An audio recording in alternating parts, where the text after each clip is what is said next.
Doug is the second of 2 brawlers coming into this Brawl Stars update, and he is a very different brawler than Cordelius. I'm going to show you all about him, as well as have him face off against every other brawler in Brawl Stars to see how he fares in base level interactions, as well as give you some game specific scenarios too. Now, Doug is a mythic brawler, which means that when he's released, you're going to have the option of switching your current brawler that you're unlocking to Doug.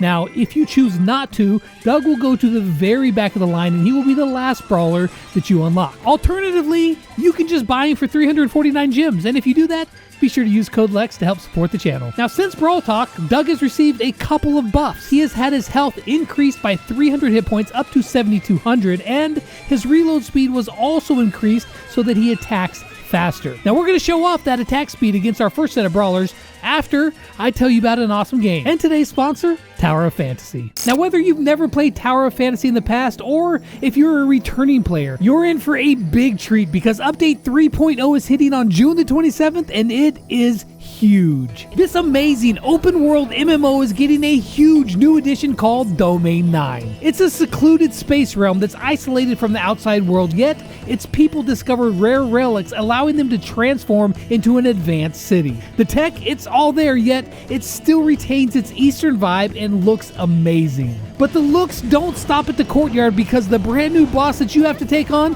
he's got the same vibe.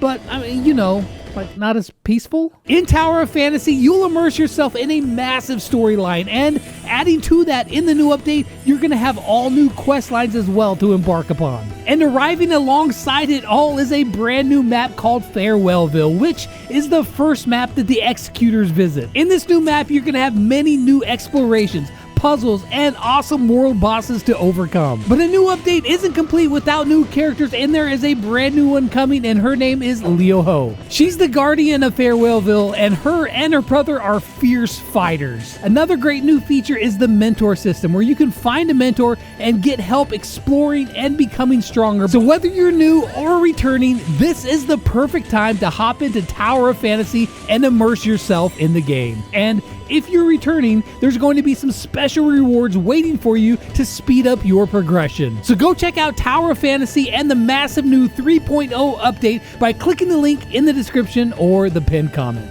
Big thanks to Tower of Fantasy for sponsoring today's video. Now, as we watch Doug face off against the damage dealers, let me tell you about what you are seeing here. Doug's attack is almost identical to Jackie. It can pass through walls, as well as it damages in a large circle around him.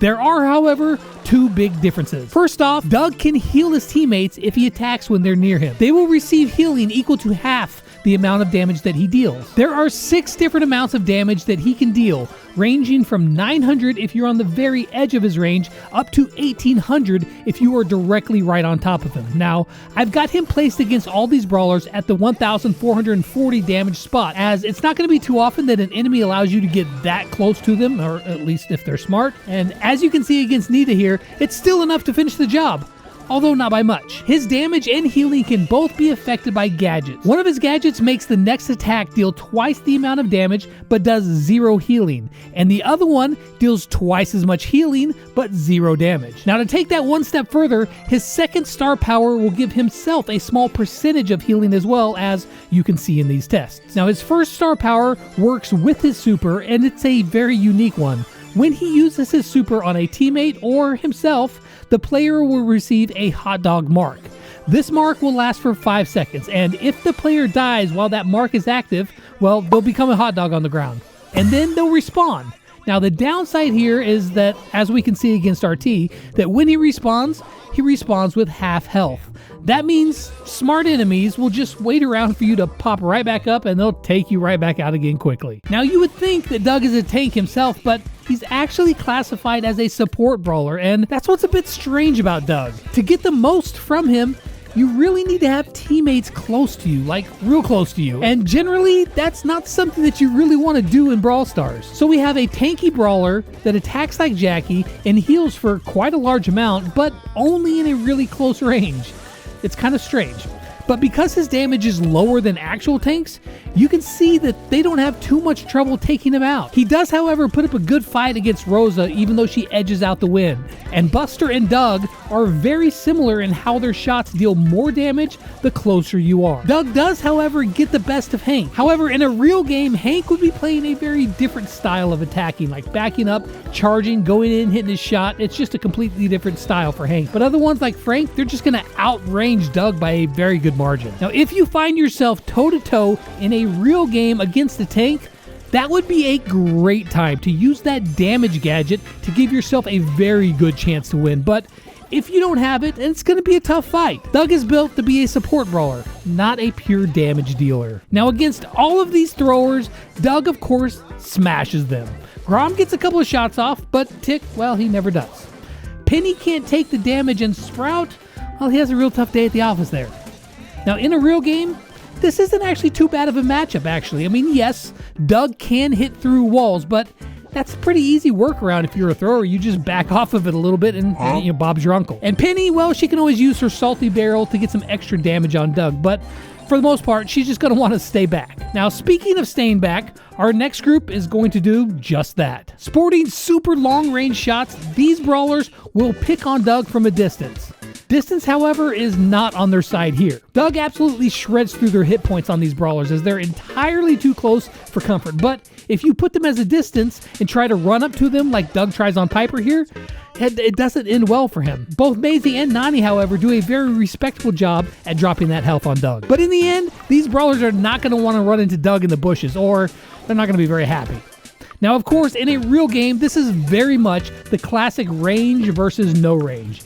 Plain and simple, you only have one choice as Doug. Find cover, work your way up the field. Now, as an unconventional but probably interesting strategy I think might form is, as Doug, you could take another high hit point brawler with you and push forward, healing them up as you go along. And this is potentially a very scary strategy that might emerge, but I'll talk more about that at the end. For now, as a marksman, just hit your shots and rely on your teammates to not let Doug get position on you, and you're going to do just fine. Now, normally, assassins absolutely shred support brawlers, but Doug could be one of them that makes them rethink that.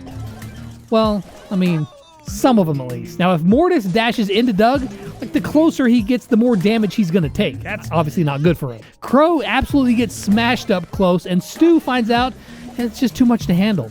But the rest of the assassins actually do pretty well. Leon has as good as damage as you could ask for, and while Doug can heal himself a little, Edgar heals himself a lot. Our other newest brawler, Cordelius, is a ever so close of a matchup. It just really depends on who gets that first shot in there. Now in the game, Crow's going to sit back from a distance, not bothering to get in range of Doug, like normal Crow things, and Mortis is also going to have to pick his spots very carefully, but he should be able to do okay if he chooses wisely. But the big thing here for these brawlers is Doug's gadget. If Doug is running the double damage gadget, assassins might find themselves in trouble.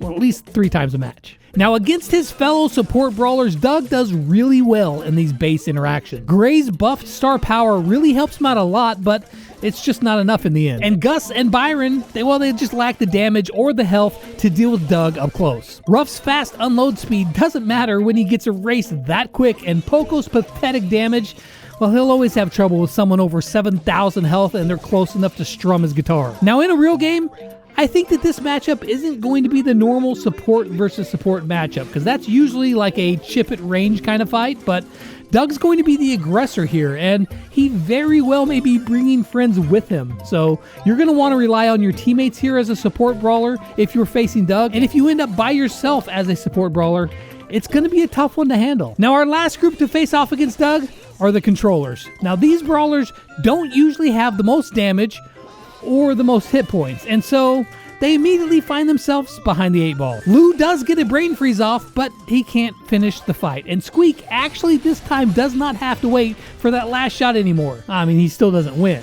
but that last shot went off. However, Griff shows him that it can be done if you throw enough money at it, or even a suitcase like Mr. P demonstrates. Now with Bo, it's a really close fight, and Gale, well, he gives it a good try too, but as we move through these other brawlers, you're seeing that their style of play that they prefer is not the let's get up close and do damage style. They want to stay back and control. However, I think in a real game that this is going to be a bit tough. Doug is going to want to get to a spot where he can have some cover, and once he does that, he's going to be real tough to deal with, much like Jackie. Now, Ems will be able to deal with him just like she does with the other tanks, but brawlers like Jean are going to want to find a very different target to pull in. So you've seen Doug 1v1 versus every other brawler in Brawl Stars. Is he going to be any good? I find Doug a very strange brawler, and like most support brawlers, he's not going to be the star of the show. There is one thing that I find that might be pretty scary though, and that is a massive death ball. Imagine Doug and 2 other brawlers rushing around the field. He can attack and heal them both for a very good amount and with rather quick reload speed. This could be a very scary strategy to try to defeat. You'd have to have something like a Penny or an Amber or an Ems to get the job done, but I wouldn't be surprised to see like a Poco Doug tank strategy in places like Sneaky Field. Honestly, that'd be pretty terrifying. But aside from these strange,